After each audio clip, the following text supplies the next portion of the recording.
My name is John Gruen. I have been lobster fishing for 45 years. Started lobster fishing full-time in 1982. It's been a fun career. A lot of changes that I've seen. When I decided to do this full-time in 1982, it wasn't to make a lot of money. It was just something that I really enjoyed. We've had good years, we've had poor years. The lobster industry, the landings were real good through the early 2000s and only got better into 2010, 2012, so forth and so on. Currently, the fishery managers, they're saying that the juvenile lobsters are in a decline.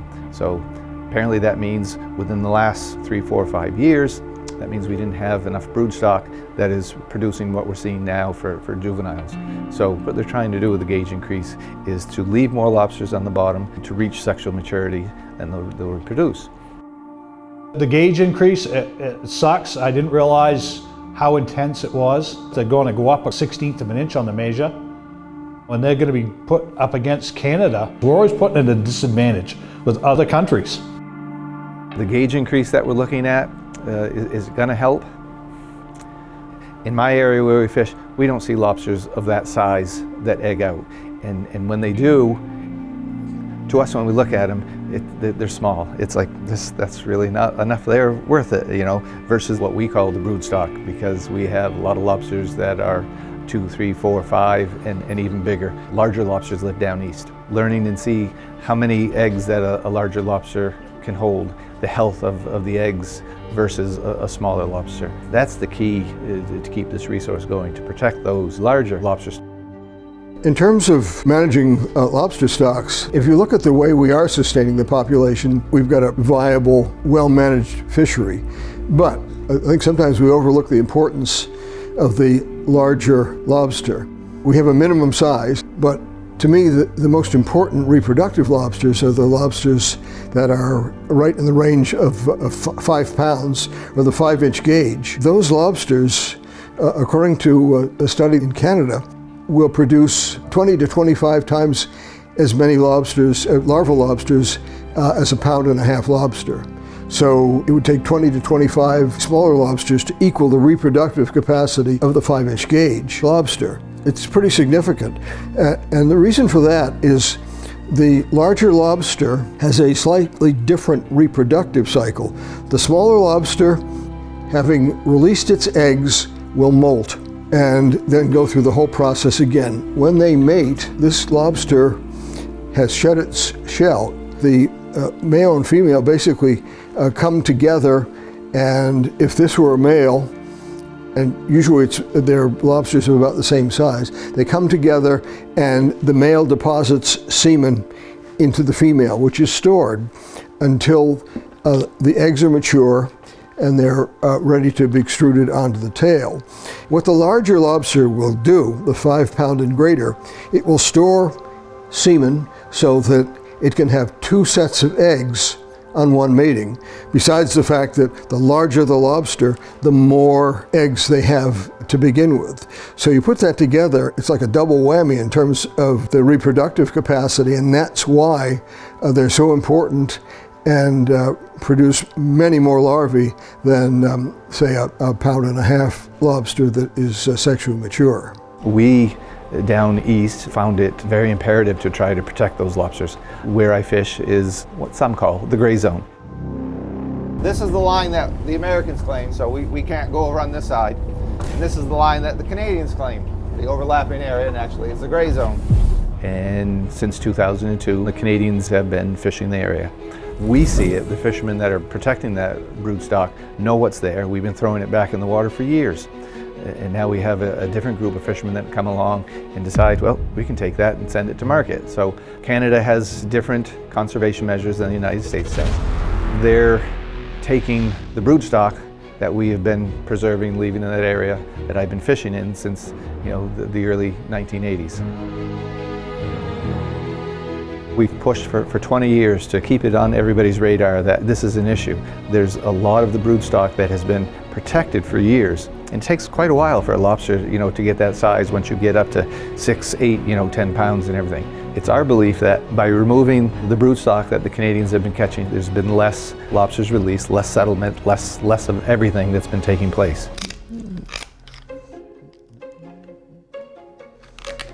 So what I'm doing now is just exposing the ovary from both lobsters so you can get a look at even just the comparative size tells you this lobster is going to have more than this one. We'll take out a small piece of this ovary and I'm going to drop it in water because that will separate the eggs and you can actually see them. And you'll see them better in this with a microscope in just a moment. Now, I'll try to focus with the microscope so you get a good look.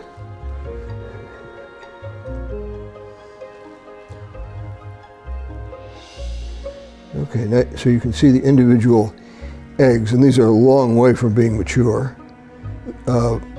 Probably extruded next summer would be what's going to happen with these. Now let's just have a look at the smaller lobster in terms of individual eggs. I'm going to put them in even with the others just to see if there's a comparison. These are so mature you barely see a structure to the ovary. This might be a year away before this lobster is sexually mature. This is the eggs, but they're very immature. These at least have a structure that came from the larger lobster. Whether this one would breed next year, it's not clear, probably not. But this one has semen stored in it, so it will extrude its eggs this next summer.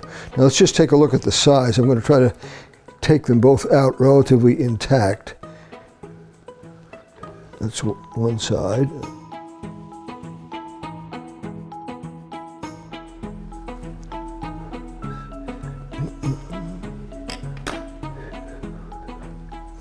Well, you can see basically side by side just the size difference, which is an indication if this one were to release larvae this next summer, they're going to be a lot fewer than that one. A lobster this size, if it were mature, might have 5,000-6,000 eggs. This one's probably going to have closer to 20,000. We've gone through 2 DMR commissioners. I've had a seat under the LAC under both of them. And it's my belief that both of them were working to preserve the lobster stock, preserve what had taken off to a very lucrative fishery. The way I look at the current gauge increase that the industry is facing, we're basing it on the surveys. So that would be the trawl survey, settlement surveys, and also the ventless trap program, which I was a part of when that was in its infancy back in 2006. I did that for a number of years. I was amazed at what I saw with what those traps were bringing up and everything. My son now in that area of Cutler runs that leg of the survey along with the ventless traps. They also do settlement surveys. So what they're seeing in those collectors this past year when they did that was actually very interesting because the numbers of settlements was actually very high. Compared to the ventless trap survey, the numbers for down east anyways, for the leg that is from the Canadian border to Addison, they were poor. That's all I can say is they were poor. We scratched our heads, we're trying to think, I mean, because that's how poor they were, what we were seeing.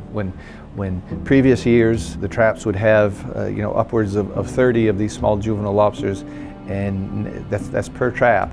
And this year, we actually had, in the month of June, one of the triples that literally only had 2. So we've gone from 90 to 2. It's like, okay, so what's different?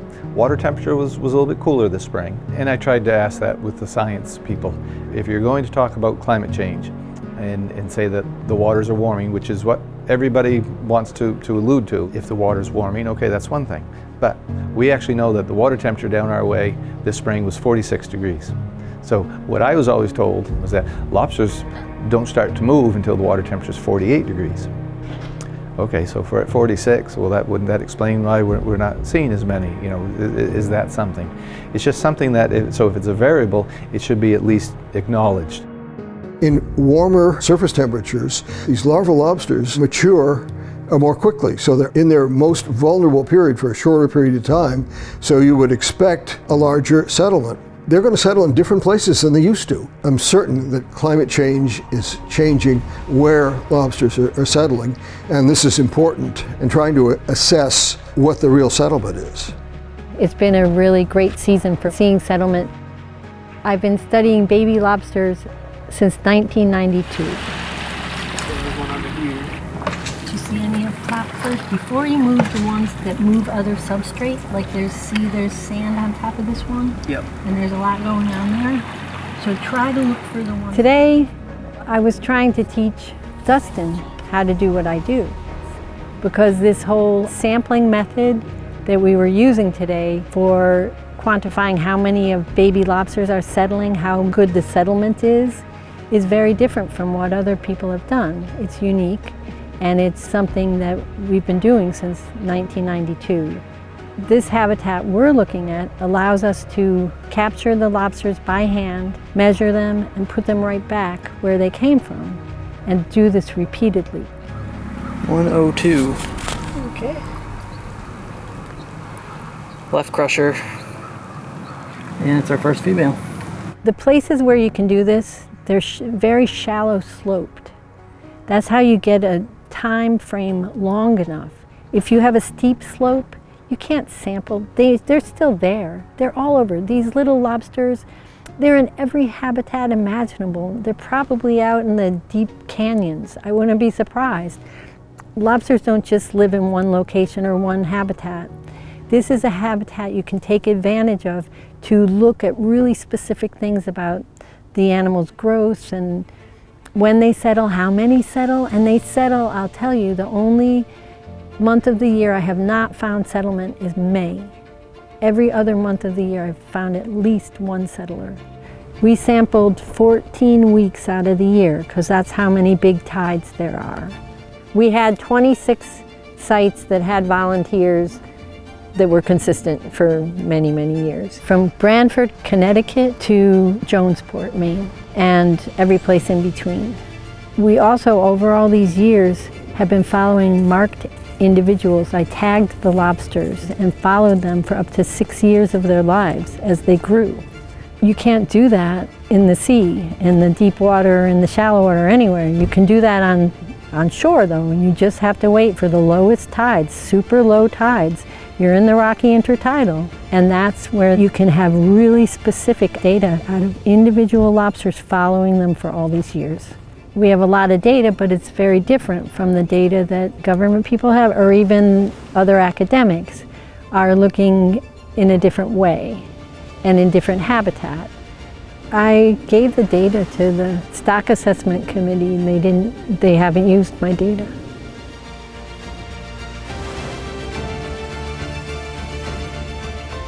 Everything nowadays is science. The science says it. Now it's almost like this is my answer, so I'll draw up the equation that equals the answer. You know, instead of saying let's put everything in and figure out what the answer is. Is it science says or Simon says? What kind of game are we playing here? So I didn't realize that's how they did their surveys, but they took 3 years and there was a decline. Well, until you start seeing that decline go up, that number's still there. You have to have multiple years to get that average back up. And sometimes you can see an increase in something in a fishery and they still won't give it to you. You know, they should be giving it back to you. You know, if you're doing a good stewardship of the ocean, and like the overfishing industry, we've opened up 2 million acres of habitat, we should be rewarded for that, not punished for it and not given anything back for it. looking at the ventless trap survey, but then looking at my own commercial traps, this year here was incredible for the amount of 1.5 to 2-inch lobsters that were in our commercial traps. So somehow they hung on coming up through, I fish basically 40 to 50 fathoms of water, and somehow these little lobsters held on into that trap all the way up till they got on the boat, and I'm still seeing them. So never have seen that before. Never, again, 45 years of doing this, and I've never seen that many lobsters of that size that were coming up in the traps. There's an insistence that lobsters settle in cobble, that that's their favored habitat. Well, it is their favorite habitat where the cobble is. But things change. In the winter, there've always been storms. There's always been an eelgrass bed in deeper water in this cove. Winter storms would bring the sand up and sometimes bury some of the rocks and stuff. But then in the spring, the sand would wash away again. But what had happened to the habitat where I had the rocky intertidal from 1992 to like 2018 or whatever, that sand wasn't washing away anymore. And the rocks got buried. And then the eelgrass took root in those rocks. Well, in the lobster pound, what I found with I had all these rock piles and making all this rock habitat. Meanwhile, the lobsters, the tiniest babies, are under the eelgrass. They were in a big eelgrass bed, and they had like thatched roofs. The roots of the eelgrass worked like a thatched roof. You could see them if you put your head like on the bottom and your camera's like on the bottom, and you could take pictures to see that there are many juveniles and settlers in there together. I found this hole opening, and I followed the holes with dye and currents to see that there's a network of tunnels in the eelgrass. So those lobsters were probably never gone. They were probably in the eelgrass until the habitat converted that was higher up, and now they're there. And that's what we're seeing. Because those rocks we were sampling today weren't there when I used to be there. We see these things and we know the patterns.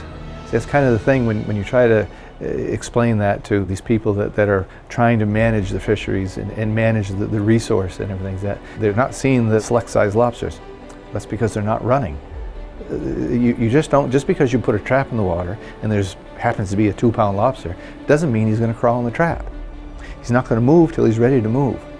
It's not a constant thing. You just don't go out there and see it. They come in waves, different times of the years, different water temperatures or whatever that drives them when they finally move. But you notice they're really, really dark lobsters.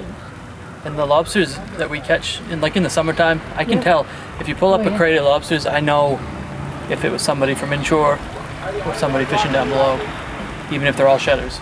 They're different colors. We weren't sampling the same rocks that I sampled 30 years ago, because those rocks are underwater now. But the lobsters are higher now because the water's higher. So where low tide was before, I'll never access those rocks again. I can't conceive that that's going to happen. But as we've had the warming, we have warmer Novembers and Decembers, so we get settlement later into the season too. So if you're just looking at one habitat or one moment in time, you're not getting the whole picture. And I've been seeing settlement. I went back to another site that another lobsterman asked me, have you been and I hadn't, said I felt kind of guilty, so I went, and there were more than ever, and they were in different places where I hadn't found them before, and I was so happy. And then another site that I went to, I saw a settlement event. I saw them the day they hit the bottom, when they're so, you can hardly tell the difference between the lobster and the mud, because they're just the post larva in the mud. Take this rock.